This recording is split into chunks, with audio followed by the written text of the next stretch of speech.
Olha, em São Paulo, um curso ensina homens a não agredirem mulheres, né? Se antes isso era uma questão de caráter, de comportamento, agora os homens machistas são obrigados a frequentar a aula, etc., por aí afora. Nós pedimos que a promotora de justiça aqui de São Paulo, a doutora Gabriela Mansur, viesse conversar um pouco conosco. Doutora Gabriela, boa noite, obrigado pela gentileza. Eu que agradeço. Bem-vinda, muito obrigado. Eu que agradeço. Gabriela, como é que é esse curso? É um curso optativo, é um curso obrigatório para uns e outros? Como é que funciona? É um curso obrigatório. Obrigatório? Obrigatório. Há uma medida protetiva que obriga esses homens que estão respondendo a processo criminal ou estão com uma medida protetiva de afastamento do lar, de não manter contato ou não se aproximar da vítima, de frequentarem esse curso durante o trâmite processual. Se eles descumprirem, eles podem receber uma reprimenda judicial como se fosse ou uma pena de multa, o processo por crime de desobediência e até mesmo a prisão em alguns casos. Agora, Gabriela, qual é a contribuição, né, que um curso como esse pode dar para diminuir essa violência? Eu acredito que a contribuição seja muito grande, Heródoto. Nós temos aí, hoje em dia, 65% dos homens são reincidentes. 75%? 65%. Eles já cometeram alguma violência contra aquela mulher e voltaram a cometer. Ou outras mulheres. Sim, cometeram e voltaram a cometer. Então, aquele ciclo da violência que começa com uma agressão, com um xingamento, depois com uma violência física, um empurrão, um soco, um tapa, um arrastamento e até espancamento e cárcere privado. Então, nós percebemos uma evolução dessa violência contra a mulher. E se nós não inserirmos esse homem num programa, não é curso, nós chamamos de programa de ressocialização, de uma nova educação, que ele se comprometa com a justiça e entenda quais são os atuais direitos da mulher e que aquilo que ele está fazendo é crime, ele não vai melhorar. Então, nós temos um grande sucesso com esse programa. De 65% de reincidência, nós conseguimos diminuir, sabe para quanto? Não. 2% de reincidência, 2%. De todos, nós já estamos na 4ª edição, inclusive amanhã nós vamos terminar a 4ª edição aqui na capital do projeto Tempo de Despertar, que é a ressocialização do autor que comete violência contra as mulheres. Gabriela, valeria também para o ministro que bateu na mulher dele, ela foi lá na delegacia de polícia, né? O ministro do Superior Tribunal de Justiça, aí ela chegou lá, ela quis retirar a queixa. No meu entendimento, a lei ela é aplicada para todas as pessoas. Não existe ministro, existe a pessoa que cometeu um crime contra a mulher. Então, esse curso, esse programa, inclusive está previsto na Lei Maria da Penha, ele pode e deve ser aplicado a qualquer pessoa que cometa violência contra a mulher. Agora, no caso do ministro, se for lesão corporal, ela não pode retirar a queixa. Não pode retirar a queixa. Hoje em dia, a natureza da ação penal nos crimes de lesão corporal de natureza leve, grave ou gravíssima é de ação penal pública incondicionada, o que significa que independe da vontade da vítima. Se a mulher quer ou não processar o autor dos fatos, isso não é mais um problema em que briga de marido e mulher não se mete a colher. Hoje em dia, o Estado e a Justiça interferem nessa questão, por se tratar de uma questão, Heródoto, de saúde pública. Não é mais uma questão privada, mas sim pública, tendo em vista os altos índices de violência contra a mulher no Brasil e no mundo. Entendo.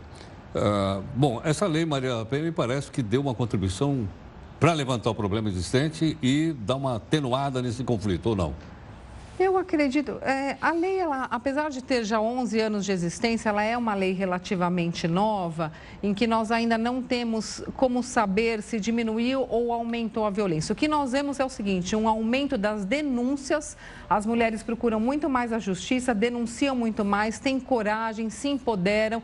E a Lei Maria da Penha, ela prevê não só essa parte punitiva, mas também essa parte de colocar a mulher em contato com os seus direitos e com essa assistência social. Então, ela tem uma forma de autonomia, de empoderamento para enfrentar não só um processo judicial, mas também como esse rompimento do ciclo da violência e podendo aí viver uma vida livre de violência. Então, nós vemos que as mulheres procuram mais a justiça, denunciam mais e conseguem muitas vezes identificar uma situação que antes elas nem sabiam que estavam em situação de violência. A violência psicológica, que é muito grande, a violência física, muitas vezes a violência sexual, também no curso do casamento, há muitas mulheres que são forçadas a práticas sexuais contra a vontade delas.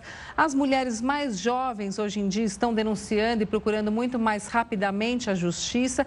E até as mulheres idosas, Heródoto, que estão hoje em dia procurando a justiça, porque nunca é tarde para se viver uma vida livre de violência. E esses homens precisam também terem a responsabilidade pelos fatos cometidos. Por isso que eu acredito ser importante esse programa que vem dos Estados Unidos e também do Rio Grande do Norte, uma promotora que inaugurou inicialmente no Brasil, a promotora Érica Canuto, do Rio Grande do Norte, com grande sucesso.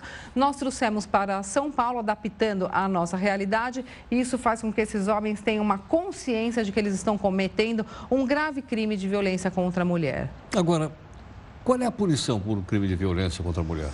Depende do grau da violência? Depende do grau da violência, depende do crime. Hoje em dia, aproximadamente 70% dos casos que chegam à promotoria são de injúria, calúnia ou difamação, de ameaça e lesão corporal de natureza leve. Para esses casos, para esses crimes, nós temos realmente uma legislação penal em que as penas são muito baixas. E isso dá uma certa sensação de impunidade. Por isso que eu ainda assim acredito há necessidade da punição, mas também há necessidade dessa ressocialização do autor de violência para que ele não volte a cometer. Uma punição, obviamente, suja FA, a pessoa vai ficar com o nome sujo perante a esfera criminal, mas em termos de quantidade de pena, ela não é suficiente. É leve. Ela não é suficiente para esse caráter da pena, que é o poder intimidatório e o repressivo. Eu acredito que nós ainda temos que lutar por penas mais rígidas, penas mais altas nos crimes de violência contra a mulher. Eu queria pedir que você ficasse mais um instantinho aqui conosco. Claro, é um prazer. Por favor.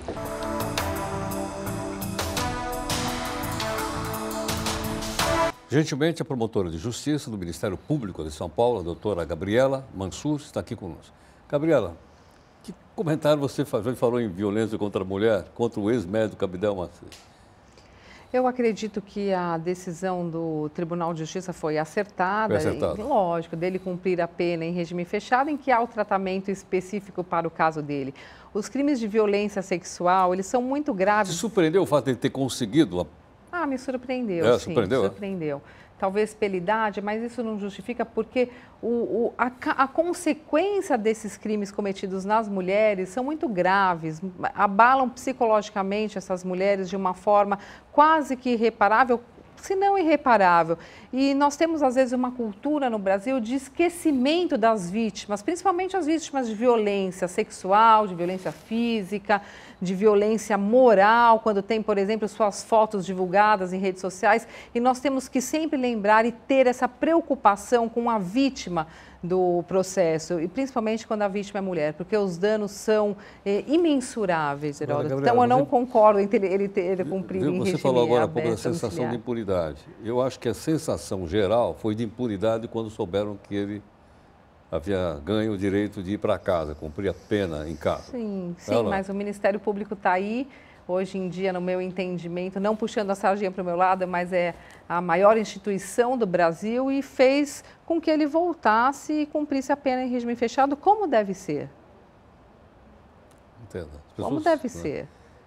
Eu acho que o impacto foi muito grande na população, de uma maneira geral. Como foi o caso do Bruno. O país tem lei, tem código, tem tudo mais para ser respeitado. Claro. Né? Como foi o caso do Bruno. Quando ele teve o direito de aguardar o julgamento do recurso em liberdade. E, logicamente, que depois, com o recurso também do Procurador-Geral da República, ele voltou para o cárcere, para o regime fechado, para aguardar o julgamento em regime fechado. Eu acredito que nos casos em que as penas são altas, em que há uma falta de segurança pública nesses casos, em que coloca em risco a ordem pública, a segurança das pessoas, esses réus sentenciados ou não podem cumprir em liberdade. Eles têm que aguardar no cárcere exatamente para passar essa sensação de que a justiça existe e a lei é mais forte. Doutora, obrigado pela gentileza. Eu que agradeço. Mais um prazer estar aqui. Muito obrigado. Obrigada.